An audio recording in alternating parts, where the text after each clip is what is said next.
இயேசுவில் மிகவும் பிரியமான சகோதர சகோதரிகளே, ஆசீர்வாதமான இந்த காலை வேளையில் உங்களை அன்புடன் வாழ்த்துகிறேன்.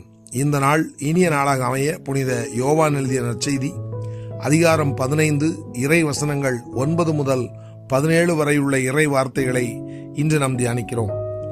இன்றைய நற்செய்தி பகுதியில் ஆண்டவராகிய இயேசு கிறிஸ்து தன்னுடைய சீடர்களுக்கு அன்பு என்றால் என்ன என்று கற்றுத்தருகிறார்.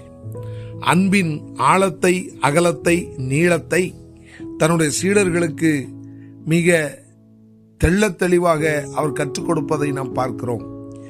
ஏன் இந்த அன்பை குறித்து அவர் கற்றுக் கொடுக்கிறார் என்று சொன்னால், அன்பில்லாமல் ஒருவர் ஆண்டவருடைய சீடராக வாழ முடியாது என்பதை அவர் அறிந்திருந்தவர் மட்டுமல்ல, அதை வாழ்ந்து காட்டியவரும் கூட.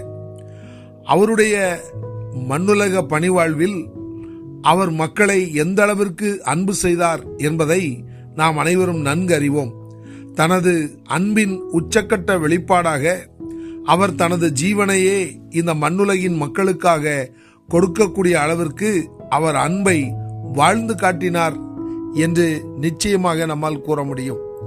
ஆம் அன்பார்ந்தவர்களே, இன்றைக்கு ஆண்டவருடைய பணிகளுக்காக நாம் ஈடுபட்டிருக்கிற பொழுது நமக்குள் இந்த மற்றவர்களை அன்பு செய்கிற இந்த பண்பை நாம் அதிகமாய் வளர்த்து கொள்ள கடமைப்பட்டிருக்கிறோம்.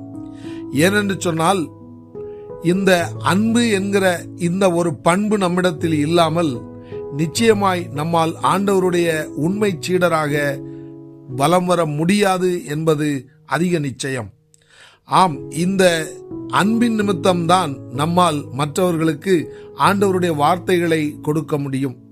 நாம் ஒரு நபரை அன்பு செய்தால் மட்டுமே அவருக்கு ஆண்டவருடைய அன்பை குறித்து, இரக்கத்தை குறித்து, அவரது மன்னிப்பை குறித்து, அவர் நமக்கு தர இருக்கிற மீட்பை குறித்து நம்மால் தெளிவாக அவர்களுக்கு எடுத்துச் சொல்ல முடியும்.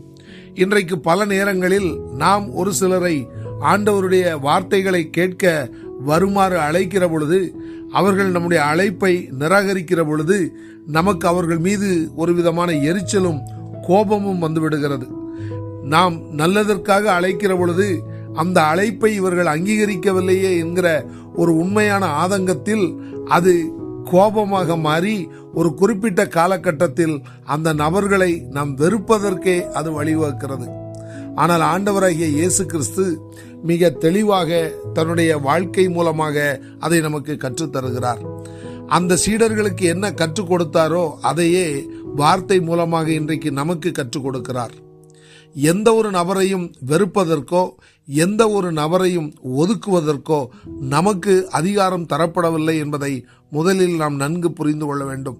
ஆகவே அவர்களை நாம் அழைக்கும் பொழுதோ, நமது அழைப்பை அவர்கள் நிராகரிக்கிற பொழுதோ அவர்கள் மீது எந்த விதமான எரிச்சலோ கோபமோ நாம் கொள்ளாமல், தொடர்ந்து அவர்கள் நம்மோடு இணையும் வரை பொறுமையோடு அவர்களை அழைத்து கொண்டிருக்க வேண்டும் என்பதுதான் ஆண்டவராகிய இயேசு கிறிஸ்து நமக்கு கற்றுத்தருகிற பாடமாகும்.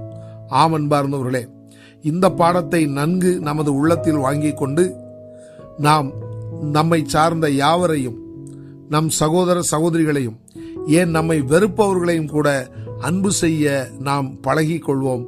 அதற்கு ஆண்டவருடைய வார்த்தையும் பரிசுத்த ஆவியானவரின் ஒத்தாசையும் நிச்சயம் நமக்கு உண்டு என்பதில் எந்த விதமான சந்தேகமும் இல்லை.